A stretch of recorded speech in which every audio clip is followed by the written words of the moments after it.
Hey guys, comment nou ye? M'espere ke nou an form. Nou konen deja se Fedna yel. Ebe fanatik Fedna yel yo, fanatik Fedna yo, fanatik Kaonabo yo.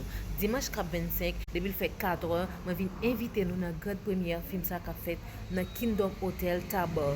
A 4 pam la komanse. But mwen invite nou tout vin supporte aktris nou an. Pwese nou konen mwen jwen nan film sa, e se yon lot personaj nap jwen.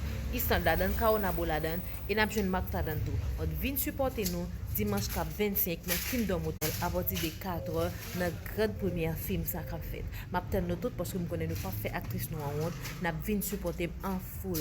M'attend nous mes amours, vinn bam la, vinn dire comment nous te dans rôle ça qui c'est face à deux yeux. M'attend nous tout net, vinn supporter Kaonabo dans grande première ça. Dimanche cap 25 avril. 4 heures m'attend nous. Kingdom Hotel Tabar. Bye mes amours. À dimanche si Dieu veut.